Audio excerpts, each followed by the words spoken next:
I'm joined now by Kelvin Mangaroo. He is the president of RateSupermarket.ca, a website that's committed to providing impartial and unbiased information when it comes to mortgages and interest rates. Thanks so much, Kelvin, for joining us. Thank you. Kelvin, what's your reaction to the Bank of Canada this week holding rates at 1%? Well, I think it was widely expected in the industry that the Bank of Canada was going to hold off. So some people were talking about previously that interest rates may start increasing in July, but I think we've now pushed that back to September. So that's kind of the next time that we can see interest rates increasing. And Kelvin, the Bank of Canada Governor Mark Carney is saying, don't get used to this low interest rate environment. We will have to start raising rates eventually. What's your advice for homeowners that are concerned about their own budgets and how they're going to make payments once interest rates start to rise? Yeah, that's right. I think we're still not in the usual situations where interest rates and mortgage rates are really, really low, and people need to start planning now for those interest rate increases. So by the end of the year, we're calling for rates to go up by 50 basis points, and by the end of the next year, another 100 basis points. So the best thing to do is, again, review your current situation, review what your payments are. If you are on a variable, your rates will start going up most likely in September towards the end of the year. I did some quick calculations, so if rates go up by 50 basis points, on an average $300,000 mortgage, you're looking at an additional payment of $90 per month.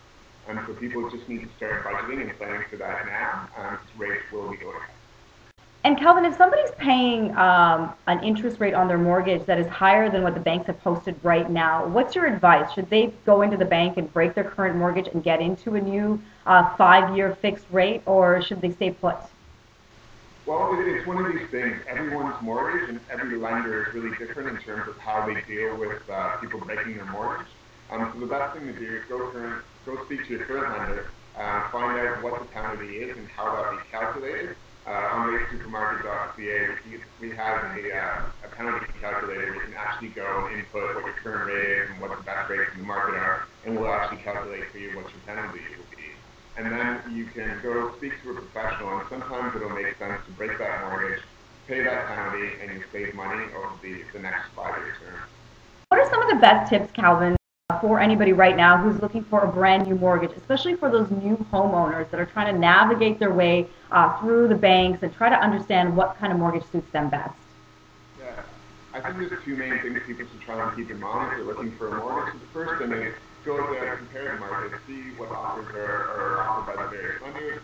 Speak to your own bank, but go out there and see what other people are offering as well. And the second thing is, before you make that big decision, make sure you speak to a professional. To speak to a mortgage planner who can run a few scenarios with you and see what the best fit is for your own situation. And the reality is right now we are in a low interest rate environment. Even if they start raising rates, we're still at historic lows. What are some of the things you tell people or you can advise people to be wary of when they are shopping around in this type of interest rate environment? I think it's very easy for people to look at what the current situation is. So, variable rates are at 2.05 or 2.1. So how much of a house can I afford now with those interest rates? But again, rates are going to go up by 0.5% or 1% in the next 18 months. You really have to start looking at those numbers in terms of how big of a house and how big of a mortgage you can take out right now. The best thing is plan for those future interest rate increases when you're shopping for a mortgage. Okay, well, thanks so much, Kelvin Mangaroo of RateSupermarket.ca for joining us today. Thank you, Rubina.